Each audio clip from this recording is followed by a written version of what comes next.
Right. So I am so excited to have Amber with me today. Thank you so much, Amber, for joining me. Yes, thanks for having me.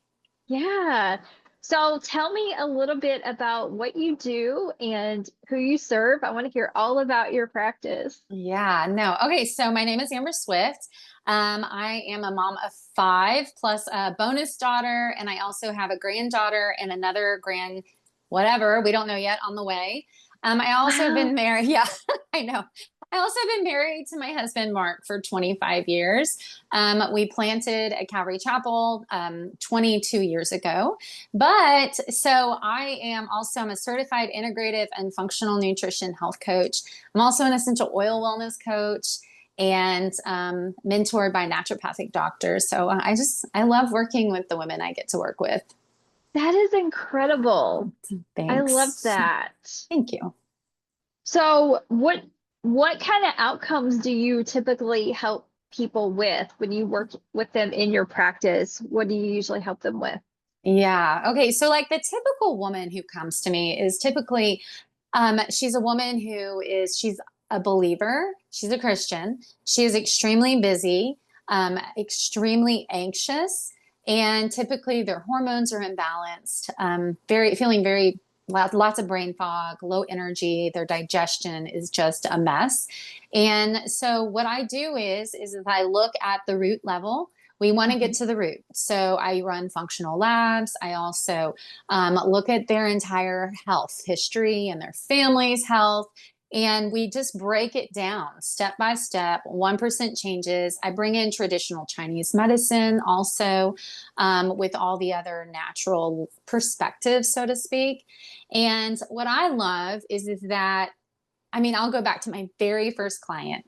We had worked together for 3 months, and I remember she just said with like this awe in her voice, she said, Amber, I finally have the energy to do that which God has called me to do.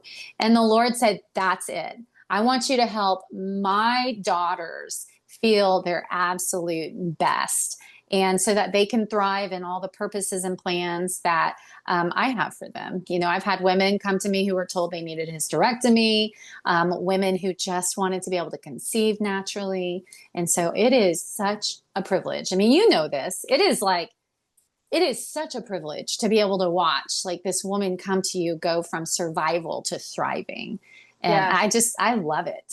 I love it. it's a beautiful calling. Yeah, I love totally. it. So what brought you into this profession? Yeah. So like I said, I have five kids, and when one of my children was 2 years old, I knew that this one in particular, and I talk very abstract because I never want to throw one of my kids under the bus, but this particular child had a lot of symptoms, and I knew that if I um, took him, I have three sons, so I can say him, took him to the doctor's office, that they would slap him on a lot of medication. And so I took him to a naturopathic doctor instead. And through healing and cleaning up his gut infections, and at the same time mine, because I had constant headaches and Mm. constant stomach pains. And so through cleaning up our gut infections and teaching us how to eat a whole foods diet. And I actually ate pretty healthy compared to most people, but still, putting us on a whole foods diet, I saw how food really should be your medicine. And so I Yeah. began to just study all things holistic. I mean, I became this avid learner. So this is when all of my kids were really, really tiny. So they were all raised holistically, not on any antibiotics. Not one of them ever had one round of antibiotics. Just really clean, really healthy. My kids just had really, their brains just were just alert, and their energy levels, and just on and on. So just fast forward to, I'm 39 years old, so I'm eating very clean, I feel amazing. And then I decide, because I'm studying all this holistic stuff, to do this really popular detox. And my husband, I talked him into doing it with me, and he did fine. Nothing affected him. Well, after 1 month of doing it, I ended up developing 7 cavities. It threw my body into the early onset of menopause, Wow. and I was dizzy for 3 months. Oh, And I went back to my naturopathic doctor, who by that time had become a mentor and was just teaching me everything that he knew. And he also incorporated traditional Chinese medicine into his practice also. He diagnosed me with chronic stress.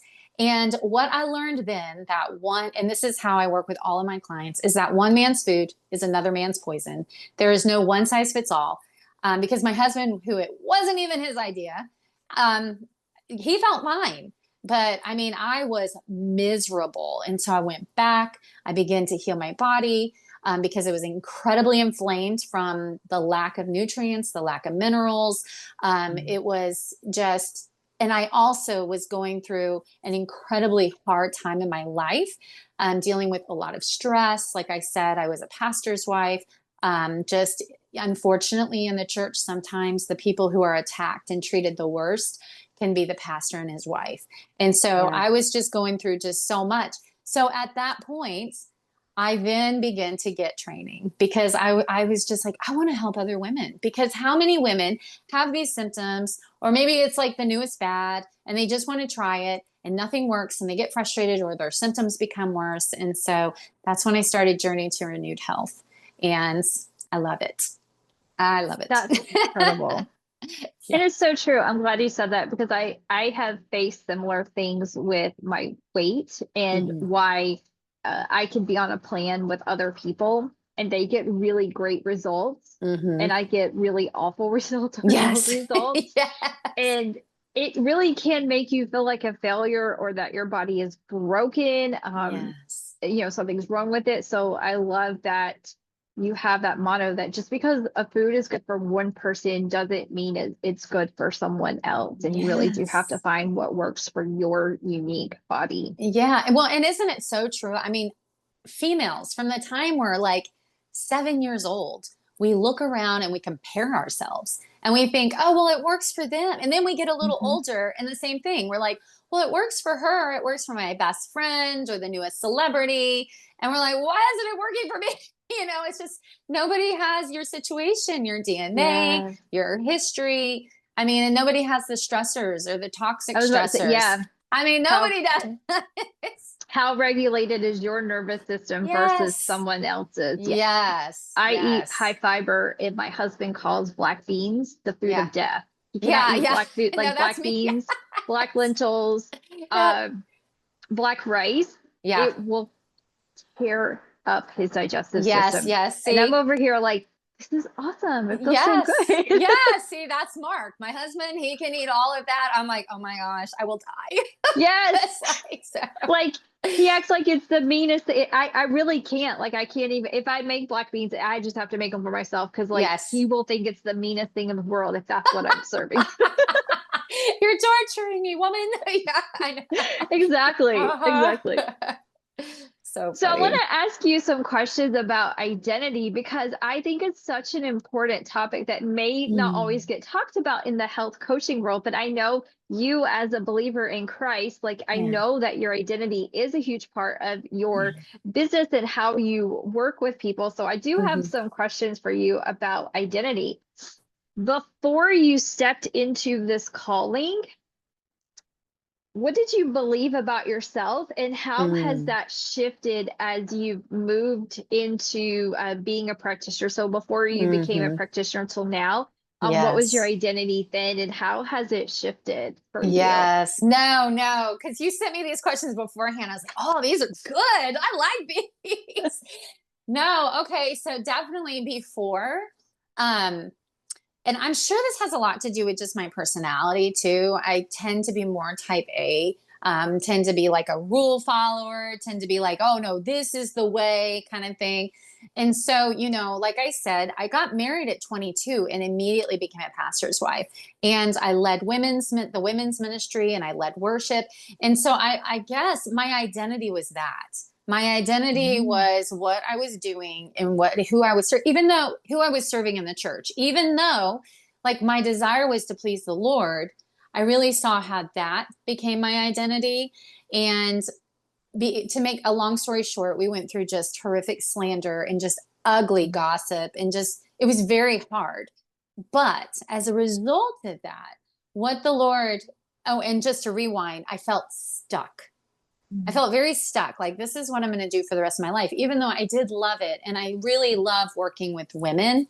Hence, where I'm going to go next is that I just saw I am no longer stuck. I know that I can do anything that God has called me to do, and I can go anywhere and I can be a light to anyone. I don't feel stuck. So that is because I was thinking about that when I was praying and thinking over this question. I was just like, and that is what we do so often. We kind of put ourselves in this box and we say, this is who I am. This is what I'm going to do. But the reality is that just because you're doing this one thing now, it doesn't mean that, I mean, the sky's the limit. Like, Yeah. wherever, whenever, however, whatever. I mean, God has, so that's what the Lord has shown me. And that is through working with all of these women and getting to do what I do now. I just have I have so much more excitement and joy and hope and just like, I wonder what's next. Like, so Yeah. my identity has shifted from feeling very kind of stuck to unstuck and very free. And, and that's exciting. It's very Yeah. exciting to me. So, I love that you brought that up too, because I know we both work with a lot of Christian women, and I grew hmm up as a pastor's kid. My dad actually still pastors. He has been pastoring for, I think, almost 40 years. yeah. And so I feel like in the pastoral family, your identity can become what are you doing in the church? Yep. How many ministry teams are you on? hmm And I know for me, I'm also a little on the type A hmm side. And I remember a few years ago in my healing journey, my identity was a checklist. Like I Yes. really didn't Yep. know any other way to operate except we hmm do the things. Yep. And So I true. love that you're able to minister through to women, even through health and hmm healing about that identity and helping them be able to transition. It's Yeah. not a checklist. It's not, No. you know, doing things in the church is great, Yes. obviously, Yes. but it's not your identity and helping them really see it. It's just like it's that being, it's that who he Yes. made you to be. I think that's absolutely Yes. beautiful. No, one thing I've said to several of the women that I work with is that do you realize that if you couldn't do one more thing for the Lord, that He would still love you, that He would love you just as much today as He would Yes. tomorrow, as He did yesterday, because His love is not based on what you do. It is that who you belong to. You are His daughter. And I mean, That's just true. yeah, no. I feel so much more free. I'm like 47, not too far from 50, and I'm like, yes. That is, I'll tell you real fast, like that is so true. When I got really sick a few years ago, hmm um, I'll make this short, but my favorite church I've ever been to were hmm actually back, which is another miraculous story. I was hmm carried out on a stretcher Oh, because wow. you talk about high stress and all the things, Yes. tachycardia, 150 heartbeat or Oh 150 my beats per minute, gosh. could not get it down, left in a stretcher. And Wow. my identity was like I had SIBO, I had no progesterone at the time. My vitamin D was 16. I had Mm. Epstein-Barr and didn't know, but I like went to church because that's what you're supposed to do as a good Christian girl, hmm even when you don't feel like it. And then my body shut down and I Yep. had to be okay for a few years hmm of only watching online. Yep. And I That's so had to true. learn that Jesus loves me even if I'm not in a physical church. And that was hmm a unraveling, like it wasn't on purpose. It wasn't like that's on my checklist how I'm going to learn that lesson, but that Yeah. was the lesson that I learned. And we actually were able to return actually a few weeks ago. And it was the Yay. full completion of I walked in so healed, more healed than I ever been, but also the identity piece of he Yes. loves me when I'm sick in bed and he loves me Yes. when I'm worshiping him with other people. Amen. No, because somewhere along the way, we took how God says, don't forsake the gathering of the brethren as to be like, this is a checklist in our walk with Him. He does it Yes. because we need to be around other Christians. Like, we need to know we're Yes. not alone, but it doesn't Yes. make me a Christian, but Right. yeah, totally. Yeah. That's awesome, Amanda. That's exciting. Thank you. So were there any identities or labels that you had to let go of as you were growing, as a Hmm. person and as a coach and practitioner? Hmm. What was that like for you? What did you have to let go of? Yeah, no, definitely. I kind of had, and I kind of alluded to it during the last question. I mean, it really is that ministry, quote unquote, ministry is not this only as for me, only as a pastor's wife, only as a worship leader, only as a women's ministry leader. Ministry truly is whatever I'm doing as a daughter of the King of Kings for him.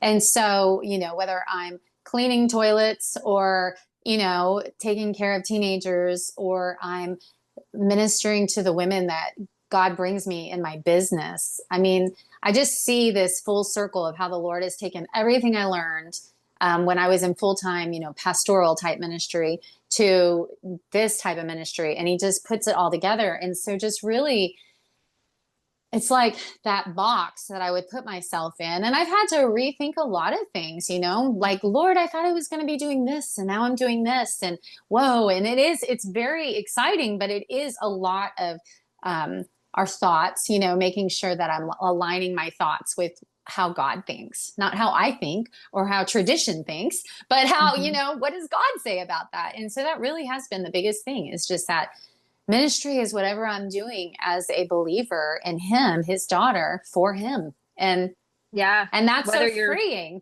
doing your children's laundry or Yes. Yes. helping a lady heal from a Yes. disease and Yeah. all in between. Yes. No. And so, I think it just is exciting. It's Yeah. exciting because, with the advent of social media, women, we already struggled with comparing ourselves, and great. Now we get to see everything. It's like, great. So it's like, That is no, true. it's like, stay in the lane that God has given to me and be faithful in that lane and be thankful in that lane and thrive in that lane. And it's a wild ride. I mean, it's Yes. exciting. And that's what makes it also exciting, not just like, yeah, humdrum, right? We don't want Yeah. humdrum. We want, like, what is the next thing? This is exciting. What are you doing, Lauren? So, yes. Yeah. All right. So I have a juicy question for you. When you think about your future self, Mm, whether she's 90 days, she's walking into 2026, or even 5 years from now, how is she showing up differently? yeah. And it's so What do you funny. see? This is Yeah. such a hard question for me. It's so funny. Some people are so good at dreaming. This is Yeah. something I actually, so I'm going to say this because I know there's other people like this. I have to work at dreaming. I have to work at it. Like, it is not Yeah. something that just like naturally flows. So what do I see? Okay.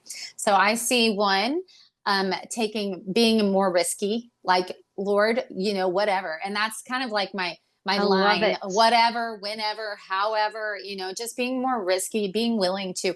And that could even mean it being as simple as, hey, there's that super crabby person down the street in your neighborhood. Go take them, some banana bread, or it Yes. could be move here, do that. So more risky. Even more in love with my husband, because we've been married Yeah. 25 years and I want to grow that. Um, I love my kids. I homeschooled my kids, and that my kids are older now, from 24 to 15, almost 16. I want them to be just my best friends, and their kids and their spouses, my best friends, and Yeah. and then this is something that I actually have not done, but I'm praying about it. Like, I really have a heart to mentor young Mhm. women because I see that gap. I see that there's a lot of young women floundering. And also, too, like, I want to help God's daughters in the church be as healthy as they can so that they can thrive in all of the calling. I mean, that God has for them. Because the reality is if you struggle just to get out of bed, Yeah. and you're called to mentor younger women, Yeah. you can't do that if Yes. you're just surviving. And so that, I mean, just all of that together. So I'm dreaming. I love it. I used to teach a fitness class at the church, and that was Yeah. part of it. That's why he put it on my heart, was Yeah. because if we can barely move and get out of bed. How Yeah, can we really build the kingdom it's so if true. we're that chronically ill? And there, Yes. unfortunately, in our society right now, there are so many people who are in pain and not sleeping Yes. and just a lot of chronic illness. So, Yes. Yes. No, one of the things I've always taught my kids is I'm like, listen, we live in a fallen world, but the things that we can control, we need to take ownership. Like yeah. I can control how much I sleep, what I eat, what I drink, Yes. what activities I take part in. I can control what I put in my body and what I do with my body. And then the rest, I mean, is up to the Lord. But you Yes. do what you can because he Yes. gave you your body to take care of and steward well. So, Yeah. yes. Okay, next question. What old story about yourself no longer fits? Oh my gosh. These are so deep. These are good. What old story about myself no longer fits? Yes. Okay. So this is being so incredibly vulnerable. But I have actually, I know narcissism is like this new buzzword. Everybody's saying it. None of us knew what narcissism was, you know, but I really struggled with feeling like a victim a lot. And so I actually have a chart that I keep on the side of my fridge, and it's a triangle, and it has a circle with victim, a circle with villain, and a circle with rescuer. And our counselor, he said, Amber, this is these three people are in every toxic relationship, and we're not called to be one of those people. And so that is what I have been really working on in the last 3-5 years, because when you're in the church and you're serving people and people begin to just treat you really horrible, you can often feel stuck and like a victim. And so that is what no longer defines me. I am not a victim. I am a daughter of the King of Kings, called by his name, set on purpose with a purpose, and I do not have to, you know, be subject to other people's sin. And so Yeah. one of the things that I have been saying to myself a lot, just like King David used to say to himself, he would encourage his soul, is that Amber, that is not your sin. That is their sin. And you are Yep. not responsible for that. And Yep. so the Lord has really just been teaching me that and helping me to stand on the fact that I am not a victim and I am not bound to other people's sin. That's their decision. Now, if I'm sinning, I have to answer for that, you know, but I don't have to answer for other people's sin and behavior, and I don't have to make it better. So, That yes. is so powerful. Yeah, it's been a lot of blood, sweat, and tears. Praise God. I love You it. know, so. So, how does your faith anchor you as you are a coach and a practitioner? How does that faith piece come into play Oh when yeah, you're working yeah. with clients? Hmm. Yeah, well, so I mean, so just thinking about this question, I think back to every time I first meet with a brand new client, I pray with them. And this was not a rote thing. I didn't write it down, but it has become something I've noticed that I pray over all of my clients is that, Lord, you are the creator of this woman's body. Lord, you are her healer. And we are going to ask that you would cause her body to come into alignment with everything that you have for her. And Lord, I also ask that during these next 3 months that you would give me wisdom to know how to help her. And so it's the foundation because God, I mean, like he is the one who made our bodies, who sustains our bodies, who heals our bodies, and then one day takes us home to be with him. But we want each woman to fulfill all the days that God has planned for her and not one of those to be cut short. And so it is, man, it's like the foundation. And then it's just so cool. I mean, there's just so many natural healing modalities that I mean, God has gifted us with that we know Mhm. about now, and or we're just relearning them because a lot of them people have been doing for thousands of years. Yes, We just put them on the back burner, you know, like oh, we don't need that. So yeah, it is. I mean, it's the very foundation of everything I do with the women I work with. I love that.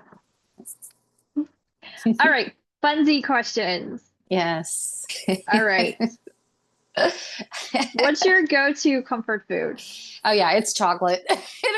It is chocolate. I always have, and I love dark chocolate. Me My family, too. okay, I mean, I'm like, oh, it's melting in my mouth. I mean, in my cabinet, nobody is allowed to touch it. I used to think that was bad, but I'm like, psh, this is mine. You guys are all eating all that junk. This is Yep. mine. So I have like 3 or 4 bars, and I love it because it just tastes so good, and it has all that healthy fat in it, and it's just like Mhm. it's dark chocolate. I could forgo everything else, but I really don't want to give up dark chocolate. I agree. I have a drawer in the fridge, the veggie drawer, and I hide Yes. my dark chocolate bars and my dark chocolate chips in there. And I think my husband kind of knows, like, uh, a friend of mine is always like, tell him to stop eating your food. Like, I literally opened up an orange the other day and I had it on a plate, and then I had to go outside to do something, and I came back and he had eaten my orange. They do. Yes. I'm like, Yes. he was like, well, it was there. Yes. I He eats my food. So yeah, the chocolate gets hidden. Yes, yes. No, because it's so true. Now, thankfully, my husband does not like dark chocolate, Yeah. but some of my kids do. And so I'm like, you are not allowed to touch that. So that is mine. I love it. Oh. All right, next question. If you had a whole free day with no work, Mm, no responsibilities, yes. what would you do with it? Oh, yes. So does that mean like I have to be where I live? No, Oh, it's okay, your like anywhere. imagination. It gets Oh, to be yeah. whatever. Okay, well, then I have two.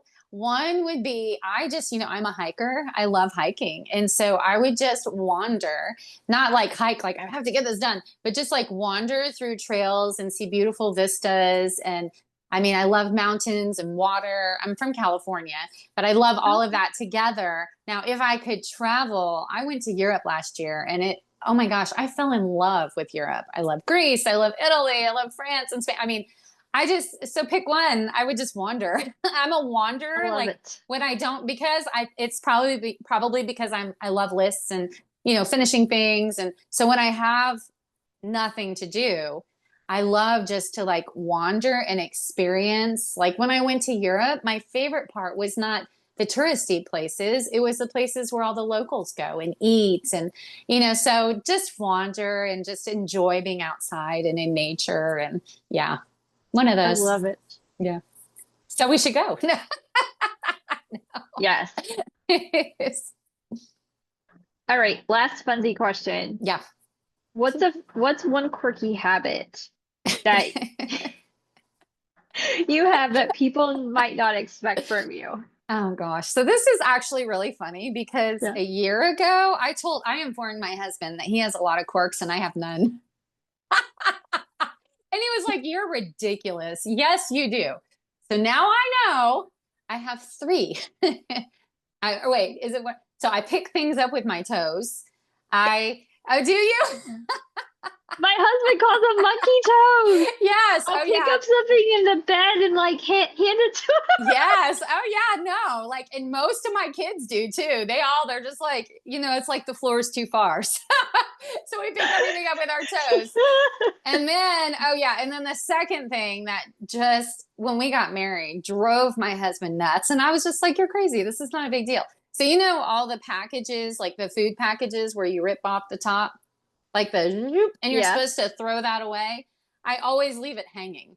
Me I never, too. oh, do you? Every time when I go to take a picture for social media of a Yeah. food, Yeah. I'm so embarrassed. Like sometimes I go ahead and cut them off, but Yeah. yeah, I'm so embarrassed when I Yeah. look at it from a different perspective. People are going to be looking at this. I'm like, Oh, well. Yeah. So look, we have the same quirks, Amanda. oh, how funny is that? So yeah, no, and I think he told me another one, but I don't remember. But I really did. I told him, I was like, "You're quirky. I have no quirks." I Super full of never myself. see. I didn't ever think of those as quirks. That's No, so me funny. never. I don't either. I think they're normal, but that's the thing I about just quirks. We do them so they are normal. Isn't that funny? It's so it is funny. really funny. Yeah. So those are my quirks. Oh, too funny. All right. So before we wrap up, Yeah. tell us about your program. Like, how do you work with people and where can we find you? Yes. So you can find me at amberswift.com. I made it really easy. Everybody's into Taylor Swift. So not Taylor, but Amber. amberswift.com. Yeah, no, so I work with my clients really from kind of the ground up. It's like root up. So I run functional labs, look at their health history, their family's health, bring in traditional Chinese medicine, functional integrated nutrition. And I would just really curate a 3-month program for them, walking Hmm. them step by step through the changes. And I love it. I also am an essential oil wellness coach. So I bring that in, and also holistic medicine, teaching, because it's not only like, how do I take care of myself where I am now, but how do I take care of myself for the future? Right. Because women, Yeah. they start feeling great, but in order to maintain that. And so I teach them how to maintain it. Like, say you have the crud, which we're entering flu season. I teach them how to make sure that their body, their internal environment is the right temperature, that they're not having too much movement internally. So just really teaching them all of those things. I really want the women that I work with to take ownership of their health and wellness so that they can then thrive. I also have a private Facebook group. It's Journey to Renewed Health. So, and I'm on Instagram and Facebook, Amber Swift. And then I also have a podcast, Everyday Health for the Christian Woman, which I interviewed you on, so they can hear you on there. But I just really am a practical girl. I love breaking it down, making it very simple and practical, because I feel like sometimes it's like health just feels like this huge like beast, and we've made it like super mystical and like, just go Yes. to the doctor, just go to the doctor. But really, God gave us everything we need. And so we just really need to then apply those tools. So, yeah, I love that. thank That's a you. great practice. I love that. I love that you offer that. Well, thank you for joining me today and having this conversation. It was so fun to get to know you better and hear more about you and your quirks and all the funsy things Yeah, about you and how you help women and really serve in ministry and in business. It's absolutely beautiful. I loved having this conversation with you. thank you.